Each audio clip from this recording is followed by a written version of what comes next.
Hi there, it's me, Lisa, the spiritual and sometimes sassy therapist, coming to you on January 2nd, so Happy New Year. Um, so, what I wanted to talk about today was an idea that was presented to me a number of years ago. I'm not so much of a New Year's resolution kind of person, but I do like to start the year with um, kind of a word that is kind of my word for the year. It's the thing that I want to focus on, like probably an area that I want to grow in, that I just want to become more aware of. So this year, I've decided I have two words, and I'm okay with that. So my first word for this year, 2020, is allow. So, what do I mean by that? I have really been working myself and trying to help my clients as well to really work on something that I would call the law of allowing. So, it is allowing things to be as they are.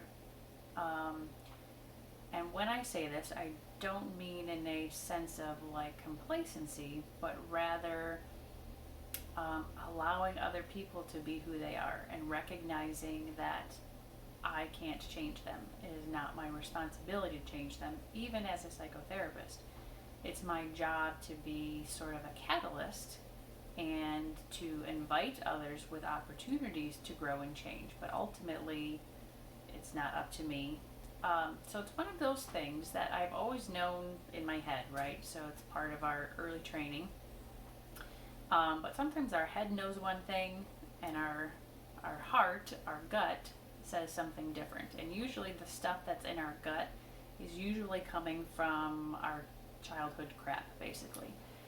And so what I have learned about myself over the years is my head knows I can't fix everybody. It's not my job to fix everybody.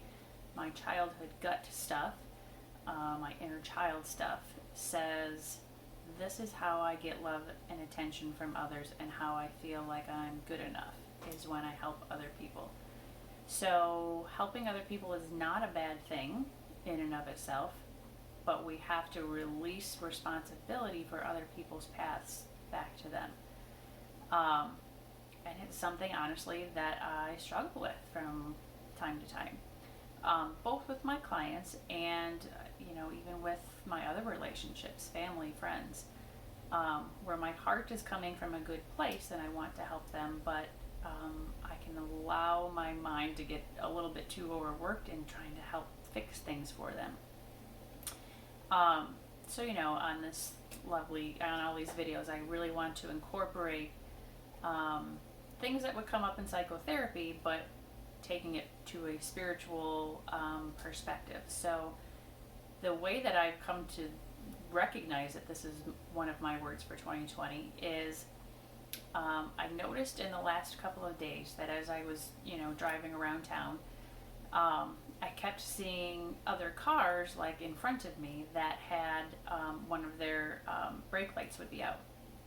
And so, being the helper that I am, I like to drive up, next to the person and have them roll their window down and, say, hey, your brake light's out. I just like, going out of my way a little bit to like help them out and it feels good. And what I've realized or noticed in the last couple of days is I keep seeing these other cars with their lights out. And so I'm like, okay, I'm determined. I'm going to go pull up next to them and I'm going to tell them and it's going to be great. And they're going to feel so appreciative and like we're going to spread the love all throughout the world kind of a thing.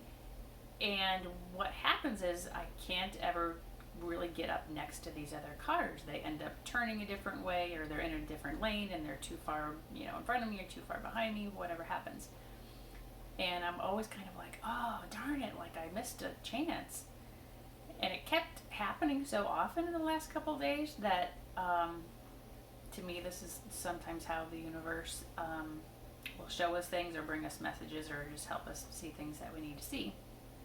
And I kind of am realizing that again, while it's a great thing that I do want to help other people, and I should try to help other people and be open to that, um, I at times would be so focused on helping them, like telling these people in these cars that I'm like potentially being a dangerous driver because I'm so focused on them that I'm not paying attention to stuff around me. You know, I would switch lanes sometimes so I could tell them, which is okay, but I just have to be really mindful of like my goal to help them can't be so intent that I'm A, being a dangerous driver to myself and others, and B, that I'm not putting myself too much out on the limb there, right? Um, so it comes back to, again, just allowing people to be on their own path, trusting that somewhere someone's else will tell them that they need to change their brake light and whatever. So the more I am allowing other people to be on their own path, the freer I am because I'm not holding that responsibility. So that is word number one. My second word that is coming up for me this year. Sorry, I always have long stories. You will come to learn this. I always have long stories for why I'm thinking the way I'm thinking. So my second word for 2020 is step. And this is how this one has come about. I was having let me back it up a little bit. So in the past couple of months, I have been listening to a lot of Abraham Hicks on YouTube. So if you're not familiar with them, check them out because there's an infinite amount of wisdom there, quite literally. So one of the things that I heard was they were talking with a woman that was really struggling to lose weight. And the summary of what they were saying was they were asking her to think about what does it feel like emotionally to you to be carrying that weight around. And the woman had said, it feels heavy, like I'm carrying around, I don't remember how she said it, like that I'm just carrying around stuff.